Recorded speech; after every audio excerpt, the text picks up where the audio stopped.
Why is it that most people don't pursue their dreams or don't do better than what they're doing if they're capable of doing it? I think that many of us don't go the next step because we don't know what to do yet.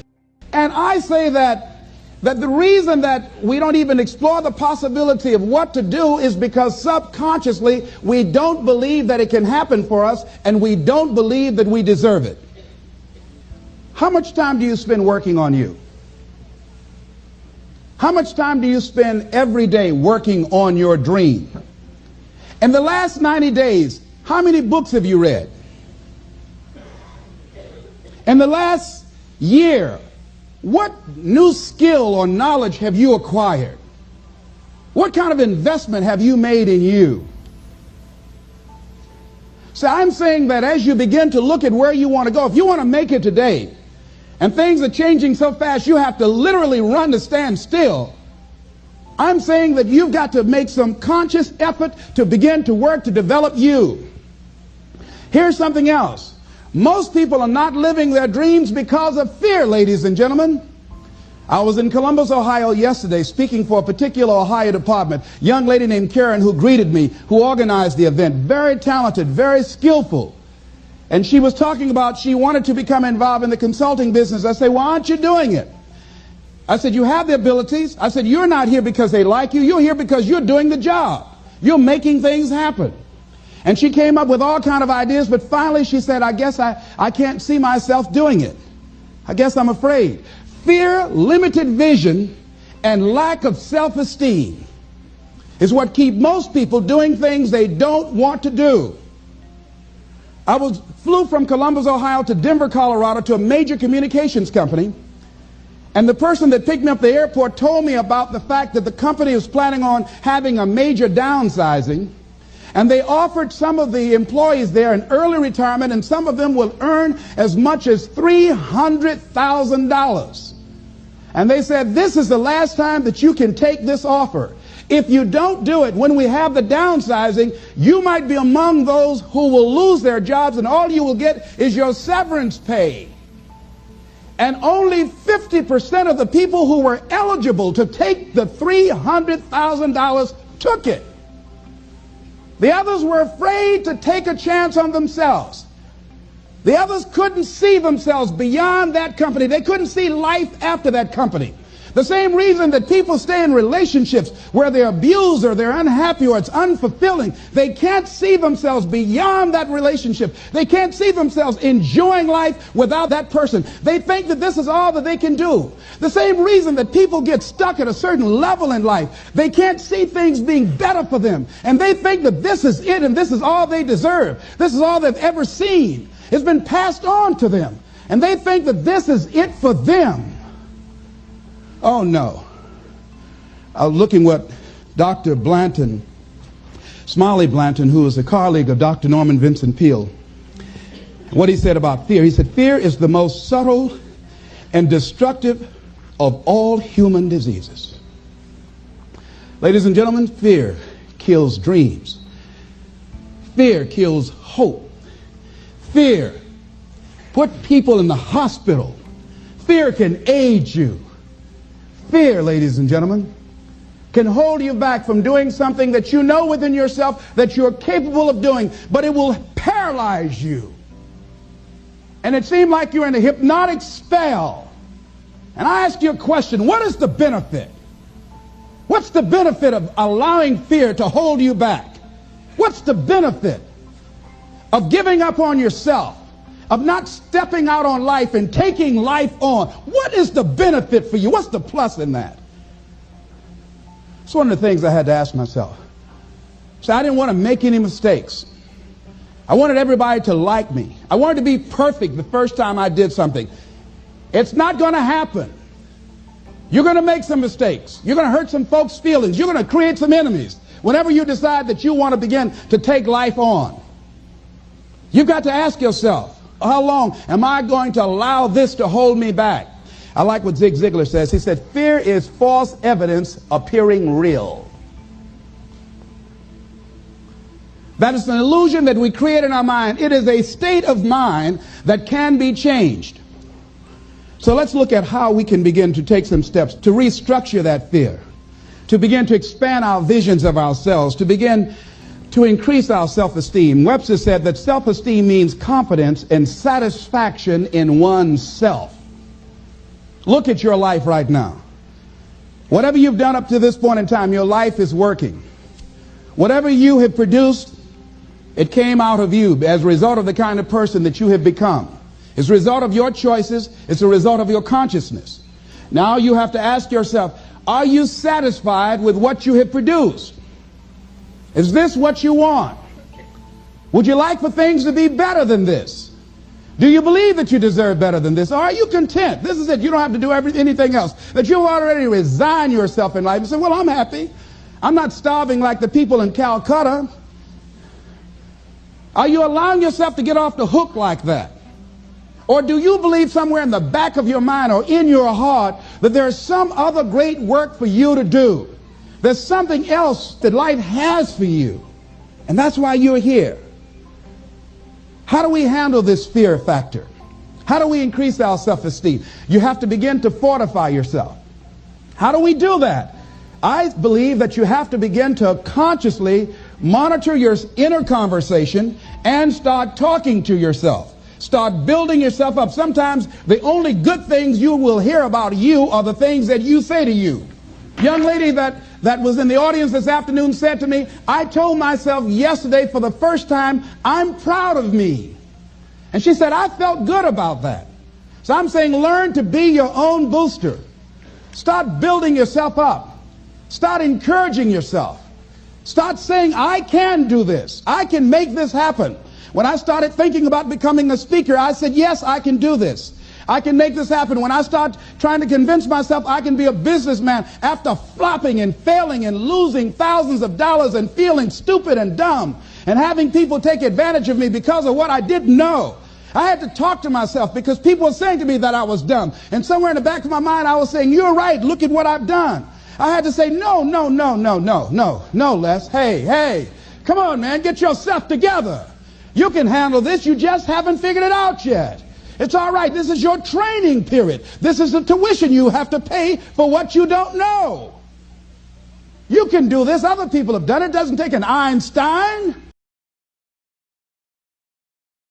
Get you some people that can teach you some stuff that you don't know. Get you some people that have done it successfully and learn from them. Take some seminars, workshops, read some books on how to manage a business. Change the way you see yourself and begin to tend to the personal details. Understand that nobody's going to take care of your business better than you. And when I start changing that kind of mindset of beating myself up because of my mistakes and start looking at the possibility of my doing better, of my making the adjustment that would enable me to do what I want to do successfully, things begin to change. And I'm saying, stop beating up on yourself. You do it. I know you do it. I've done it. It's a natural inclination for us to put ourselves down. See, we are born negative, I think, in a negative consciousness because we live in a negative world. See, you don't have to teach children to lie. They'll lie automatically. Did you wet in your pants? No, I did not. Well, what is that? I don't know. You don't have to encourage kids to misbehave. They will do it by themselves. You don't have to encourage them to do the wrong thing. They will do it automatically. You have to correct their behavior. So I'm saying that we have to work through the challenges of life in learning how to begin to work to fortify ourselves. Begin to guard your mind against negative programming, like turn off the television. Don't watch the news. Don't watch it. I think that more people have a sense of hopelessness and anxiety about life. If you look at the news, you cannot feel good looking at the news. You'll be scared to death. You're scared to go to sleep. I mean, it turns your power down. You've got to be conscious of that. Don't pick up the newspaper and read it. No. Just try this. Just experiment with yourself. Now, if your job depends upon you knowing certain things, let somebody tell you just about those things. But start filtering the stuff you allow to come in your mind. You know that song you used to have? Said, don't let nobody bring you no bad news. I tell my staff, look here, don't tell me any bad news while I'm on the road. Let me handle it tomorrow. I don't like anybody to tell me any bad news at night before I go to sleep. I can't do anything about it anyhow. Why let me go to sleep with that on my consciousness? No. No, and my staff, they know that. Say, let it wait till tomorrow. And I have a period of time. Tell me bad news between 10 o'clock and 12 noon. After I prayed and meditated and read my books, I'm fortified, I'm ready to handle it. I deal with it and I'm out of there and I'm going on to something else. So you've got to guard the kinds of things that you put in your mind. See, if you don't program your mind will be programmed, because human beings are goal-oriented. That's why we die of broken hearts early. That's why we're running through life to early graves. We're going through life, ladies and gentlemen. And I think that Henry David Thoreau said that most men live in quiet desperation. Most of us go through life running scared. Larry DeAndre, who I think is going to be one of the greatest motivational speakers around today, told me a story, a true story of a friend of his, that every day when he came home from school, when he would get to a certain block in his neighborhood, there was a neighborhood dog that would chase him. And that dog would start after him barking. Boy, he would run, just running from that dog every day, every day. Finally, he just got tired of that dog chasing him every day. He said, this dog come around here today, I'm going to take a brick or something and bust him in the head. So he was walking home that day, minding his own business. Sure enough, same area, there was that dog there. And the dog started barking, he started running, he saw a brick and he stopped and picked up the brick and turned around. And the dog got close to him, he realized the dog didn't have any teeth. He said he put the brick down and said, get on out my way. And ladies and gentlemen, all our lives, many of us go through life running from things that ain't got no teeth to do us any harm.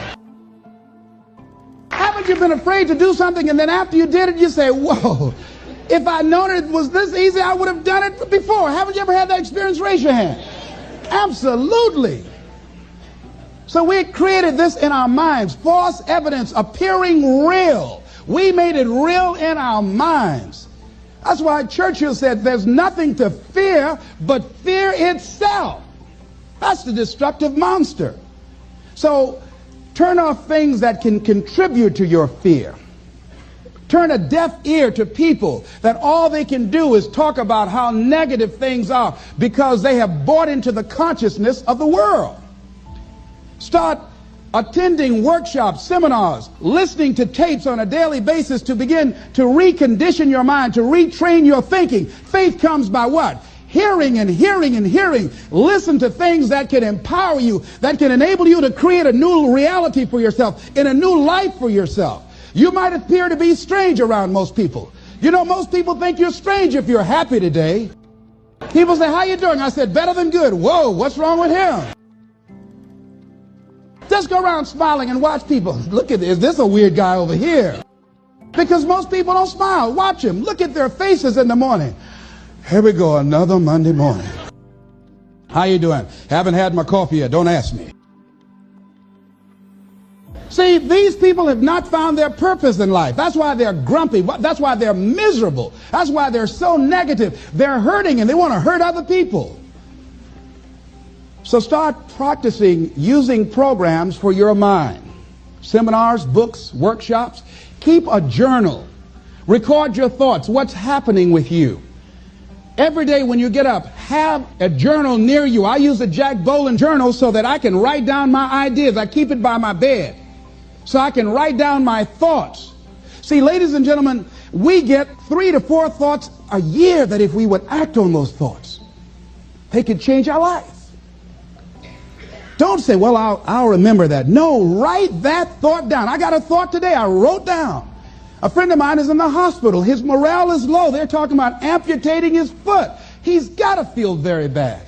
So I said, you know, not only am I going to see him, but I can't be there with him all the time. I said, I'm going to create a tape for him that he can listen to that will heighten his level of morale. We told him the other night, don't go to surgery. You are depressed. Your energy level is down. No, tell him not now. Don't do it now. In fact, most doctors who have any sense of awareness don't perform surgery on patients that are in a state of fear, that don't think they will make it. They wait till they're in a different state of mind. So I said, what about making tapes for people that are facing physical challenges? I said, that's a good idea.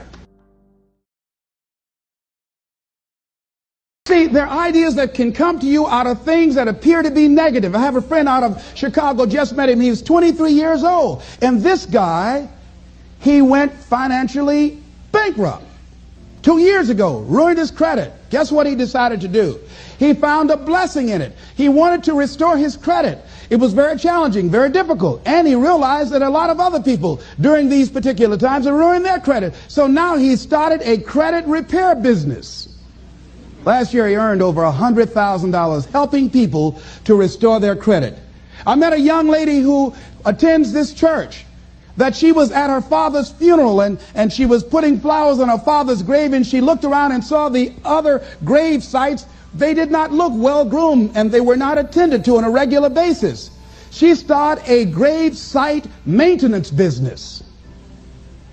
Out of that tragedy, something positive has come out of it. And now she's earning more money doing that than on her present job.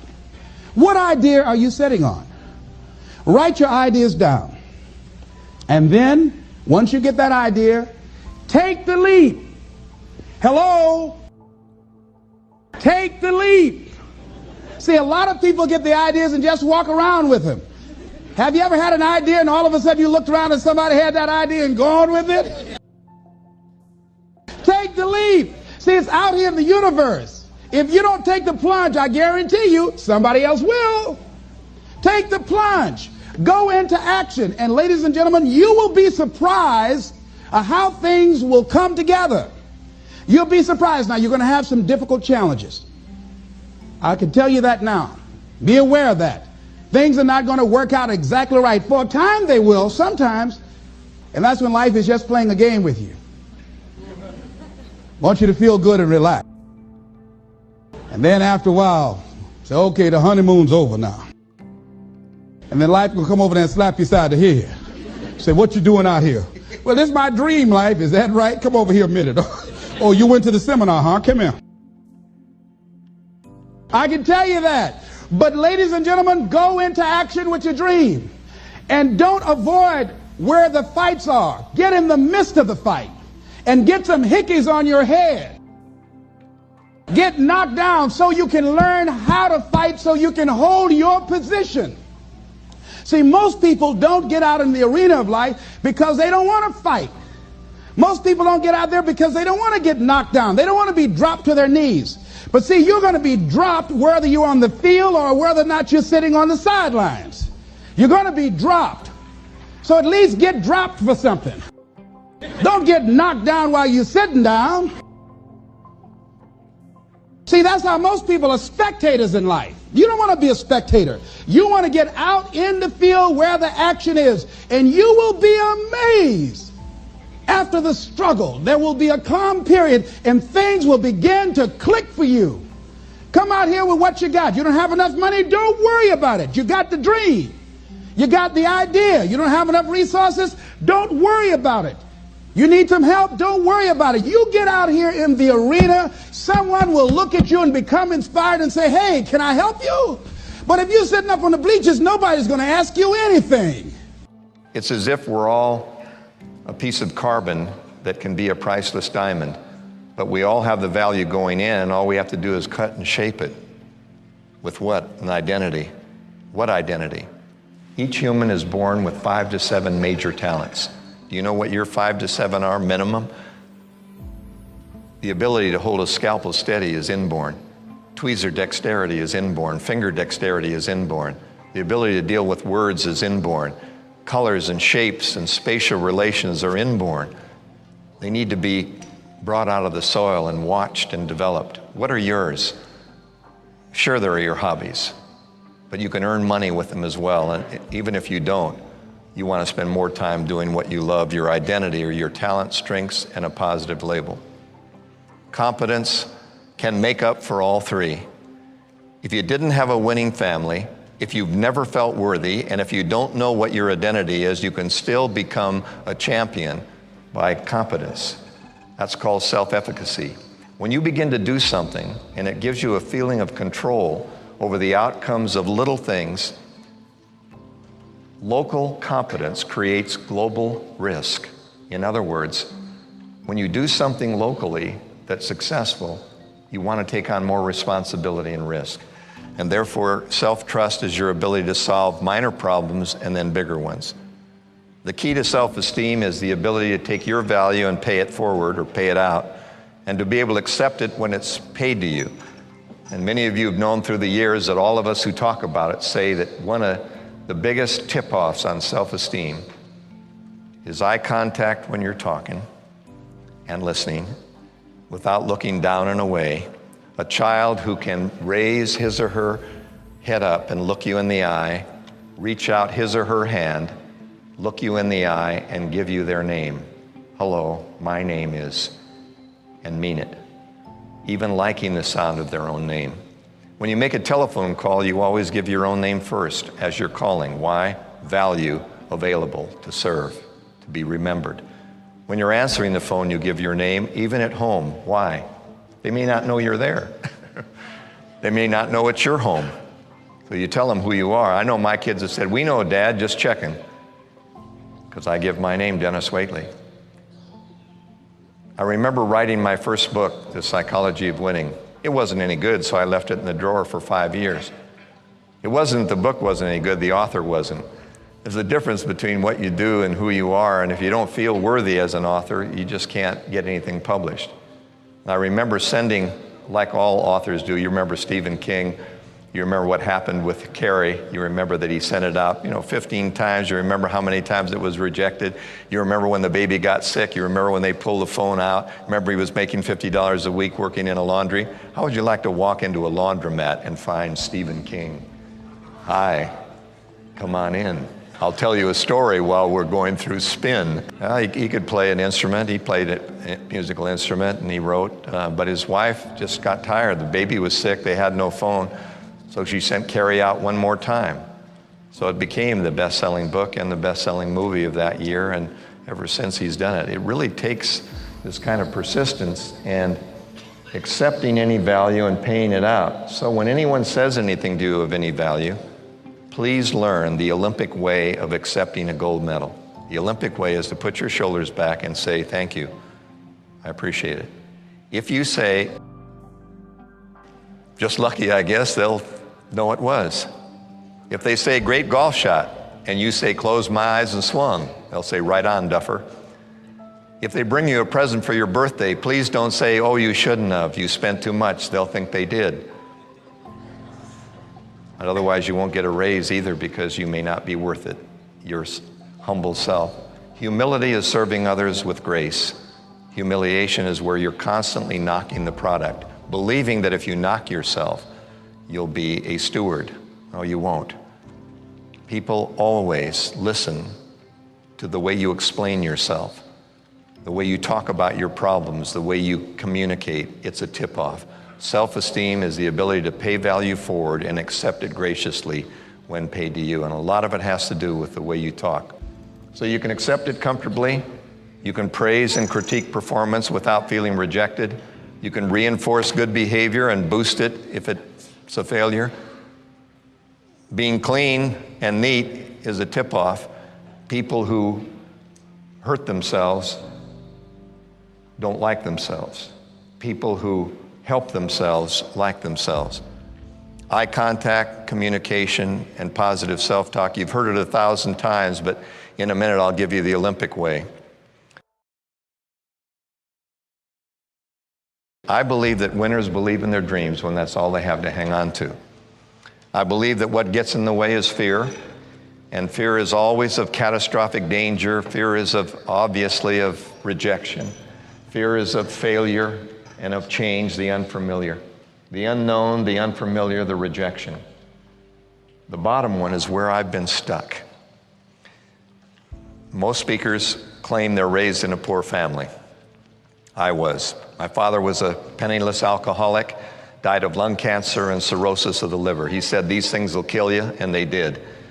And he smoked because he saw the movie actors and actresses smoke. And during our days, the best seats in the theaters were all smoking. They were called the loggias, and they were all leather with ashtrays. And so the smokers would sit in the best seats in the house. They'd buy the cigarettes out in the lobby and be smoking, and we could just barely see the screen, which is why we sat in front. So he drank and smoked himself to death. And as a result, I grew up with the fear of success, doubting myself and feeling guilty when I had success. If you've come from a family that does not have money or success, you might think that you're just a little reckless, believing that you're worth it. But overcome the fear of doubt and the fear of guilt. Guilt is when you get the biggest piece of cake at your own birthday. Guilt is when you do well and other people say, I got lucky. And they think you're selfish because you're successful, but you must be able to step out and forward and handle the guilt and doubt that other people may have. False evidence appearing real, all the speakers use that. Ignorance, what will happen? Prejudice, I can't forget what happened. And premonition, it will happen again. The mind is incredible. It'll happen again, I know it. I can't forget what happened. I'm not going to get married again because of that experience. And what will happen in the future? I've just written a book, Safari to the Soul, How to Overcome Fear in the Savage Paradise Called Life. I think life is a savage paradise. I think it's a paradise to people who know how to work with it, and it's a savage place for those who don't. And the most important thing to understand is that life is a jungle, and a jungle is neutral. Life is a backdrop, and you and I are the players. The question is, do you want to be an unfamiliar tourist in the jungle, or do you want to be a guide? If you're a guide, you understand. You understand that there's breadfruit, bananas, mangoes, papayas, and clean water and places to hide.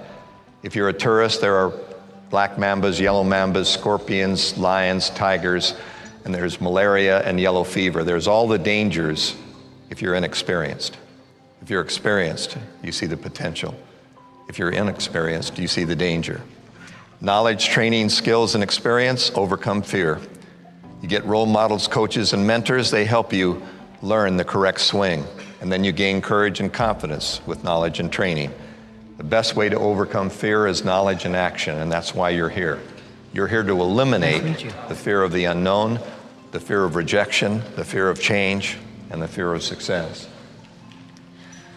Self-esteem, I'd like to give it to every child in the world, a deep down inside the skin feeling of your own worth, regardless of your age, your looks, your ethnicity, your gender, or your background. Given my parents and my background, I'm glad I'm me. I'd rather be me living at this time than any other time in history. I'm not the best looking in the group, I look my best in a group. Self-esteem is believing that you have enough potential to become a world-class person. And all you need to do is find somebody else who believes enough in you to help coach you through it and mentor you through it. Regardless of current performance, that's the problem, isn't it? But I'm not earning, I haven't done anything. How can I feel good if I haven't done it yet? Well, that's just it. It's potential, not performance. And you'll understand. If there were 4 legs to the chair, or 4 cornerstones, the 4 legs would certainly become affiliation and belonging. A gang is when you belong even if it's wrong, but it gives you power. If you don't belong at home, you belong to a gang. Everyone wants to belong to a winning team. One of the reasons that motherly love is the greatest, it's the affiliation between mother and child that creates the optimism of self-esteem. The father is very important because without a father, you tend to want to associate with the outside gang and break away. So belonging is a winning family or team. We all want an esprit de corps. We all want to hang around winners. Worthiness is very difficult to get, especially today, because we see athletes and celebrities who do these incredible things and we don't think we measure up.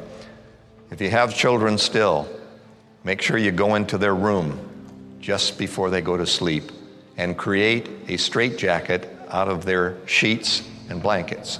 Fold them over so they can't move. And they're lying there on their pillow and they can't move their head away from you. All animals out, cell phone off, computer shut down, video games not there, and you've got them. Hi, I've been watching you and you're about the most special human being I've ever met. I'm so glad to be your parent. I love you so much unconditionally. There's no conditions on my love.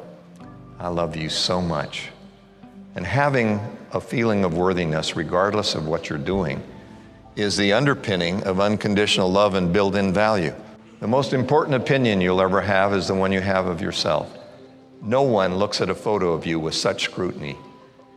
Just look at your own wedding pictures or look at any picture that's been taken of you and you'll look at yourself and say, ooh, don't you have another one? We tend to be so critical of ourselves. Every blemish instead of blessing is what we count. The word TIP is an acronym. Every speaker, you'll hear Brian's acronyms. Jim Rohn has acronyms. We're walking acronyms. Fear, false evidence appearing real. Luck, laboring under correct knowledge. LUCK. POSH, port out, starboard home, cruise ship. POSH accommodations, port side out, starboard home. The word TIP, to ensure performance. That's what it means. Wait a minute. If TIP is to ensure performance, why do I give it after the meal? Too late. Too late then. You're reinforcing something that we're giving 15 to 17%, even if it wasn't good service, they expect the tip. Two kinds of tips. Reinforce good behavior, tremendous feeling of recognition.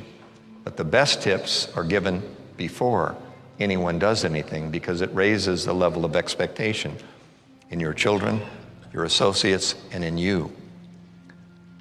Would you want a tip on a good stock? You bet you would. Well, why would you bet on them? They haven't done anything yet. How about they have good management? What does that mean? It means they're going to perform. Yeah, but you want me to bet on them before they perform? Yeah, you invest in them and then it goes up. If you wait until after, it's too late. The people are already selling when you're buying. A tip is an expected level of achievement which you want to give to yourself and other people because only an expected level of success is motivational. And if you expect more from yourself and others, you will perform more to that expectation than anything else.